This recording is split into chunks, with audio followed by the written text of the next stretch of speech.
Hello everyone and welcome back to another video. This is Eisenherz and today we're going to look at a new commander from Modern Horizons 3 that has already left an impact in the competitive scene by taking 3 of the top 4 spots in Saturday's Top Deck Titan tournament. Let's look at Nadu, Winged Wisdom. Nadu is a 3-mana, 3/4 bird wizard in Simic colors with flying, and it reads: creatures you control have, whenever this creature becomes the target of a spell or ability, reveal the top card of your library.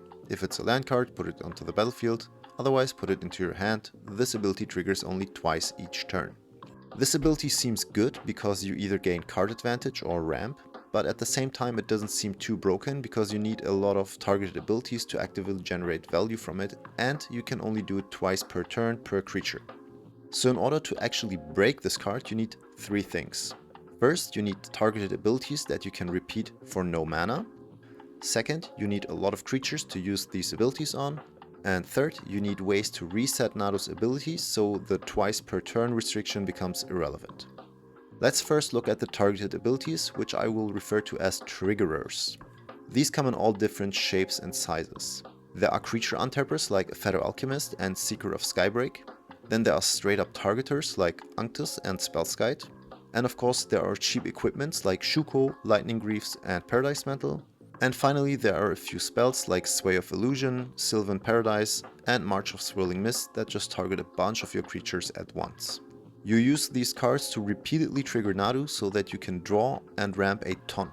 For example, with a single Feather Alchemist and Nadu in play, you can trigger Nadu twice on your turn, twice on player 2's turn, twice on player 3's turn, and then twice on player 4's turn, and finally a last time on player 4's turn by redirecting the last Feather Alchemist activation to Nadu itself, giving you a total of 9 triggers in a single turn cycle.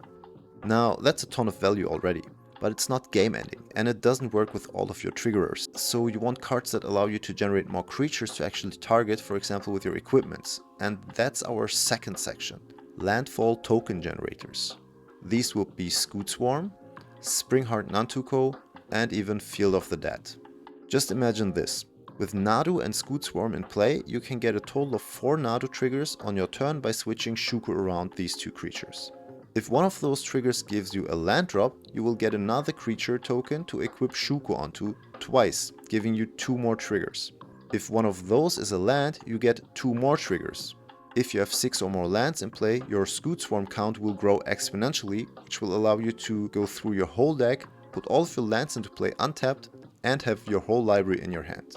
Now this obviously wins the game, but there is of course a third way to storm off, which is resetting Nadu's ability by flickering or cloning it, and this can be done with cards like Displacer Kitten, Phyrexian Metamorph, Flash Duplicate or Essence Flux. Once you go through your deck, the win is inevitable. You can use Finale of Devastation to overrun your opponents, or you can use spell loops with Endurance and Hullbreaker Horror, or with Displacer Kitten and Eternal Witness. And at this point you can do basically anything you want really, but please don't use Thassa's Oracle here. That's just a prime example of a wasted slot in the 99. So as you can see from this quick breakdown, Nadu is very much a commander you have to specifically build around, which means that it has a lot of pieces that generate a ton of value in synergy with Nadu, but are pretty dead without it. This might be seen as a downside, but it also puts Nadu in a similar position as Tayam, as kind of a sleeper deck that can sneak wins from a seemingly non-threatening board state, and this is also the reason why people are already calling it Simic Tayam. Both decks have a lot of interlocking pieces that aren't scary on their own, that generate a lot of value with non-deterministic lines, but once critical mass is reached, the win is almost impossible to stop. So what's the best way to combat Nadu? Well, first and foremost you shouldn't underestimate it, just because it plays some wonky cards that aren't exactly cEDH staples. Always keep the deck in check by looking for moments to remove the most important piece, Nadu. Without it, the deck is mostly Simic good stuff with a bunch of dead cards.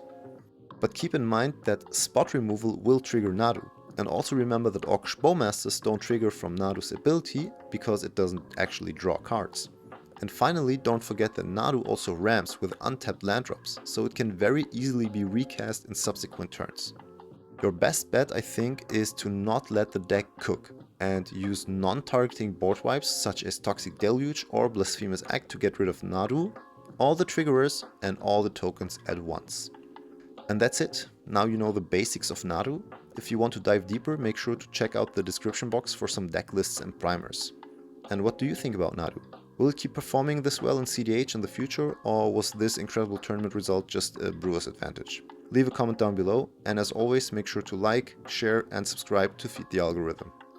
Thanks for watching, this is Eisenherz and auf Wiedersehen.